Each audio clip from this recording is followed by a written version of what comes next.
If you're looking for a creative project in your yard that you can DIY and use recycled materials, you'll want to watch this video. This is my rainbow brick road.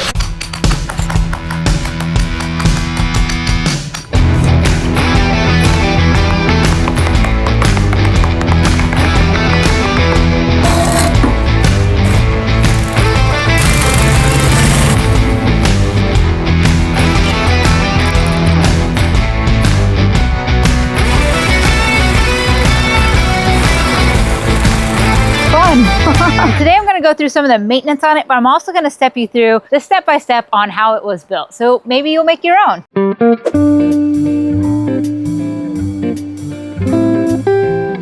So this was a really fun project that the client was very open-minded about how to recycle some material she already had on her property. Of course, we had to bring in new materials to make sure that we fit the scope of the project, but it started out that we initially wanted to do our poured-in-place concrete pads. So we're trying to decide what colors we want for the concrete cap. So I have my handy-dandy kit right here. We've settled on this dark gray for the cap, which you can see behind me, and you can see here. And initially we just did little areas that had the mosaic in them. The client ended up liking it so much. I like that. I really like that. I feel good about that. She actually asked me to pull up the decomposed granite that we had put here and do the whole path like this because it was really fun. I'm not gonna lie, it was a lot of labor, but I think it was well worth it. And it's held up extremely well. This has been about 5 to 7 years of use. Now, it has not really been maintained, and so I'm coming back here in a few days and I'm going to go ahead, refill in the decomposed granite in the joints, because this dropped about 1 inch, which is quite a lot. You will have some sort of maintenance with having decomposed granite and brick out here. Eventually you'll need to sprinkle a little bit more on, but I would be surprised if you have to do it more than once a year or so, and it won't be nearly as much work as it was this first time to get it set. But it's totally worth it. It looks amazing. It's a conversation piece and the client loves it. So that needs to be filled back in. We'll go ahead and run a compactor plate back over it. I'll do that in a separate video if you guys want to watch that. In this video today, I want to really show you how we put it together. So the needs for this project in particular is the client had some lawn, few sad plants. There wasn't a lot going on. We had a Spanish feel to this house and we wanted to pull that into the landscape, but also we wanted to add an artistic flair. She had a few broken bricks, terracottas and stuff like that in the backyard, and we used that as an inspiration. I went ahead and collected those as well as brought samples of other color bricks that we could work into this. I brought these brick samples here to see what border we want for our decomposed granite path. So right now we are leaning towards this one for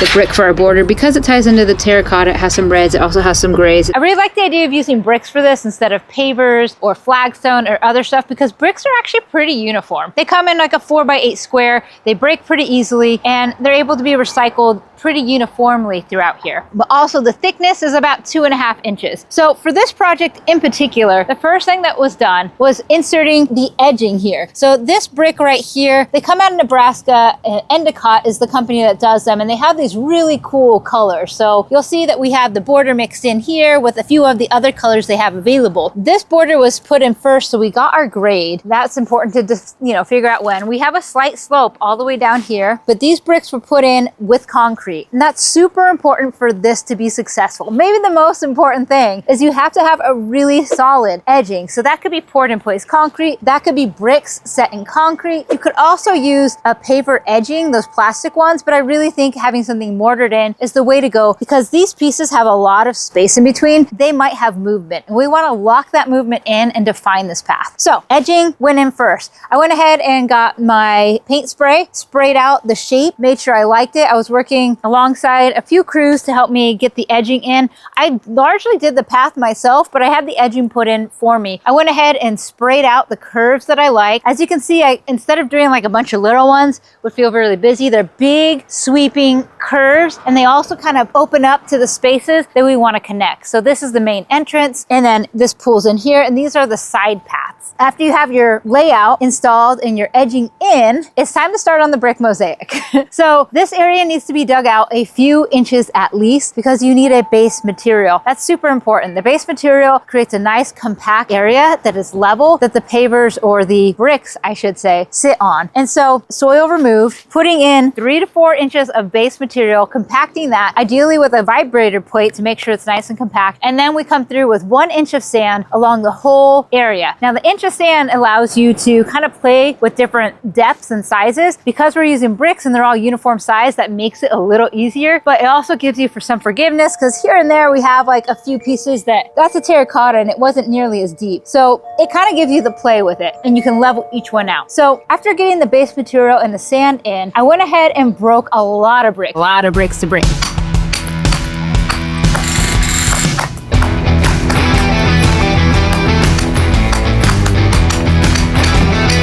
And then I went and bought a bunch of different colored ones. I brought samples, we picked the colors we like, but that kind of just creates a nice coloration to it. I think it'd be interesting to see what it looked like if you did all red bricks. So if somebody does something like this, please send me an image. But the key when breaking the stones is you don't want to break them all in half, because then you just have 2 squares. And I'm trying to see if there's a good example. Like here, we have a few squares and rectangles, and that's fine, but you'll have more of a geometric pattern. And for this, because there's so much imperfection about this whole path and randomness, that I really wanted to have different shapes. So the triangles were my favorite. So when you're breaking your bricks, you're gonna get squares automatically, because that's just how some of them are gonna break. So really try to shoot to get these triangles or weird shaped stones, smaller ones to fit in. And that's what's really gonna create that random pattern, so your eyes can jump all around and not follow a linear line. And that was one thing I tried to do when laying this out, is break up the grout lines, because if they line up too much, your eyes follow that. And with it being random, it scatters. And that's what we want for something like this. So after the edge is in, the base is in, your sand is in, you've broken your bricks, now you're ready to start laying out all of your bricks. So I actually started in this corner over here. I went ahead and I had a 2x4 that I could lay on top, and I wanted to make sure that I was leveling them to these. I didn't want any of them higher than my concrete, just kind of kept an eye on that. So for the most part,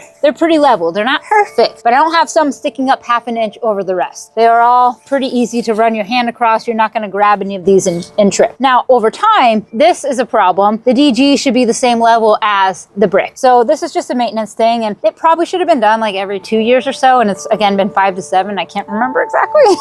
And so I have a whole inch to backfill here to do that, and then this will look all level again, which I'll show you in that next video. But yes, so laying out, I wanted to use my finger for a spacer more or less. So most of the spacing is about half an inch. I would say half an inch to 3/4 of an inch is the space between all of these. Of course, there's some variation, but if you go too wide, there's not enough support. That DG in between is not going to hold it as secure. So we want them close and we want that pressure. So these open spaces, I probably could have used a little better. I could have used a little nugget there maybe, or maybe there was one and it fell out. But generally, like, these are solid. They're still locked in even though they're missing an inch of DG. But when I fill in that DG, that's really going to help lock it in again. So laying out the pattern, keeping it fairly random as you go through. Yeah, that's really the key to it. Honestly, it took me about 4 days. 4 days, and it's about 800 bricks more or less. Which is a long time. That's not including the concrete brick edging, and that's not including putting the base down that was done before I started. But if you're a weekend warrior, that's just 2 weekends and you could have a really cool path like this. So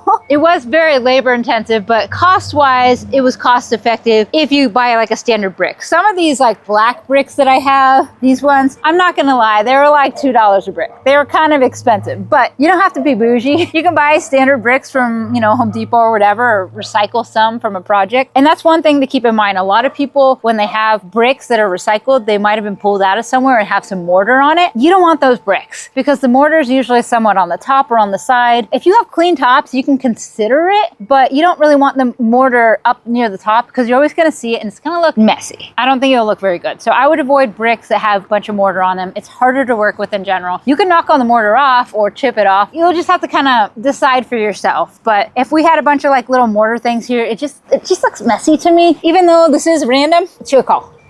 One thing to note is if you have more than one person working on the mosaic, you'll want to keep an eye on each other's work because one person's style of laying out can be vastly different than another person. So just keep an eye on that. So if you have somebody that lays out something maybe a little more linear and you're a little more crazy and random, it might not look as aesthetically pleasing when you guys meet up in the middle. So keep an eye on each other's work or switch places every once in a while. So at least it's a random pattern. It's surprising how much small changes over a large pattern can make a difference. So that's just something to note. If you have friends working with you or something like that, just try and keep some consistency. And maybe the rules like don't line up too many joint lines, have consistent spacing between bricks and stuff like that. For the decomposed granite, we just used a standard DG. We did not have a stabilizer in it or anything like that. It's really just the grits of sand as they get compacted into each other and vibrate down with that vibrating plate. They really do lock in. It's really, we've just lost material because of additional compaction over years, and maybe washing with a hose or this or that has dug out some of this. But again, I'm really impressed with after 5 to 7 years. Totally worth it. It looks amazing. Obviously, I wouldn't have done it for a client if I didn't believe in the project first, but you know, as warranty and all that stuff. But yeah, I'm really stoked that all it needs is after that time frame, a little bit of decomposed granite filled in here. And so we're going to do that coming up pretty shortly for her. But this is probably a better look of what it looked like before with having those joints filled in a little better. I just finished up this path. It took me at least 4 days. I really got to go back and count it to switch all of these bricks out. It kind of looks like Candyland. I love it. It's very fun. Definitely an eye-catching piece. It's fun. Honestly, it was a lot of fun. Like, I love doing this project. It won a few awards, which is cool. Next, I do want to talk about just doing a refresh and a tightening of the garden space. So I'm going to do another video on things that stand out to me that I think should be done so that the garden stays looking good for the next 7 years. Definitely try it. It's really fun. You know, you might just get a little bit of a workout. And breaking bricks is not that hard. It actually kind of relieves stress. Thank you guys for watching. I hope you love it. If you have questions, let me know below. And if you have not subscribed, please subscribe to my channel. Thank you guys. Bye.